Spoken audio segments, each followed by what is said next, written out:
আচ্ছা দেখেন, আমরা হচ্ছে দুইটা ফাইল নিয়েছিলাম, একটা হচ্ছে ওয়ার্ড আর একটা হচ্ছে কি এক্সেল। এখন আমাদের কথা হচ্ছে আমাদের একটা টেবিল হবে ওয়ার্ডে, ঠিক আছে? তো ডেটাগুলো কোত্থেকে আসবে? এক্সেল থেকে আসবে। এই যে এক্সেলে হচ্ছে আমরা ডেটাগুলোকে রেডি করে রাখছি, ঠিক আছে? তখন আমি কি করব, যখন এখানে ডাটা আপডেট করব তখন কি এখানে আপডেট হয়ে যাবে, টেবিল কিন্তু সেমই থাকবে। তো এটা কিভাবে কাজ করে, এই টেবিলটা আমরা কন্ট্রোল জেড দিয়ে ডিলিট করে দিলাম। আমরা আবার এক্সেলে চলে যাব।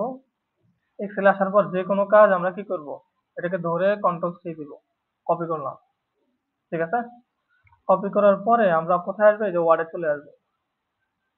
ওয়ার্ডে আসার পরে ওইটাকে হচ্ছে ডাইরেক্ট কন্ট্রোল ভি দিয়ে পেস্ট করব না, রাইট বাটন ক্লিক করে এই যে একটা লিঙ্ক অপশন আছে দেখছেন, লিঙ্ক এন্ড কিপ সোর্স ফরম্যাটে, ওর থেকে আসছে সোর্সটা, ডেটাগুলা, আর লিঙ্ক করার জন্য বলতেছে। এখানে ক্লিক করলাম, ক্লিক করার পর এখানে কত আছে দেখছেন, এখানে ক্লিক করলে দেখা যায় যেটা লিঙ্ক করা আছে।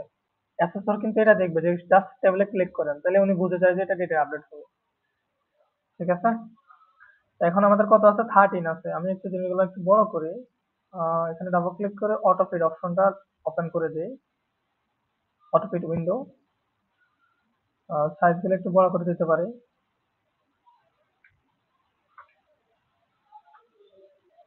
এখানে আছে 13, আমি যদি 12 করে দিই, এখানে কন্ট্রোল ডি সিলেক্ট করলাম, এই যে এখানে যদি 12 করে দিই, তাহলে দেখেন এখানে 12 600 হয়ে গেছে।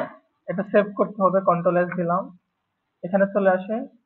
এখানে আসার পর কি ডেটাটা অটোমেটিকলি কি হয়ে গেছে, আপডেট হয়ে গেছে। আবার কিন্তু টেবিলের যে ডিজাইনটা ওটা চেঞ্জ হয়ে গেছে, বুঝতে পারছেন? তখন আবার এখানে ক্লিক করে টেবিলের যে অটো ফিট যে পুরা যে উইন্ডোটা আছে ওইটা নেওয়ার জন্য, তাহলে ওটা কি হয়ে গেল, সিলেক্ট হয়ে গেল। এবং আরেকটা জিনিস আসবে আপনাদের, এটা হচ্ছে একটা সাইজ, ঠিক আছে? টেক্সট বক্সের সাইজ। ধরেন আপনি কি যে কোনো কিছু একটা লিখবেন, বক্স, ছোট করে দেই, নাম থাকতে পারে। এখন নিচে কি আপনি নাম লিখবেন, কারণ নাম লিখতে ফার্স্ট নেম একটা লাস্ট নেম একটা থাকে। তো দুইটা যদি নিতে বলে বক্স নেবেন, এখানে বক্স নিয়ে জাস্ট এখানে ক্লিক করেন, ঠিক আছে? আরেকটু উপরে উঠাই দিই। তখন এনশিওর করবেন আপনার ব্যাকগ্রাউন্ড হচ্ছে যাতে নো হয়, আর এই কালারটা তো থাকবেই, বর্ডার কালার। এবং এখানে স্পেসিফিক সাইজ দেওয়া দিবে, অ্যাসেসর এগুলো ক্লিক করে করে দেখবে। আপনারা কি করবেন, আপনার হাইট তো ঠিক আছে, আপনি উইডথটা হচ্ছে 7 দিয়ে দেন, 7 না সরি 3.25 দিয়ে দেন, ঠিক আছে? মোটামুটি মাঝখানে চলে আসছে।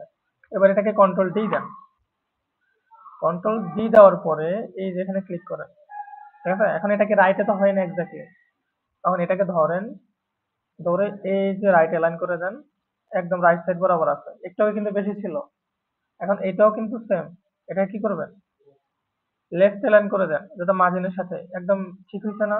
এখন আপনি যদি সাইজ, ওরা স্পেসিফিক ভাবে ওইটাই বলবে, ধরেন 15 বলছে, এটা কি আরেকটু ছোট হয়ে গেল না?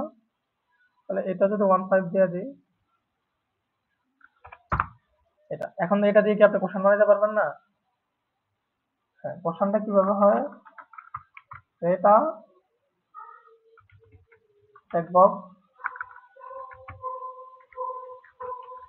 সাইজ উইল বি, কত ছিল আমাদের হাইট, 3.15 বাই 0.2, 3.15 ইন্টু কি হবে, 0.22, তাই না? এই যে জিনিসটা প্রথমে সবসময় চিন্তা করবে, এটা কি হবে, উইথ, কি হবে, উইথ। আর এটা সবসময় শেষেরটা কি হবে, হাইট, বুঝতে পারছেন? এখন যদি আপনি প্রথমটাতে উইথ এর জায়গায় যদি আপনি দিয়ে দিতেন কত, 0.2, তাহলে কতটুকু হইতো, ছোট হইতো না, হয়তো কিনা? ধরেন এই যে উইথ এর জায়গায় আপনি দিলেন 0.22, অনেক ছোট হয়ে গেছে না? তাহলে তো আপনি বুঝবেন যে আপনি উল্টাপাল্টা কাজ করছেন। তখন আপনি ওখানে গিয়ে জিনিসটা সেট আপ করে দিবেন।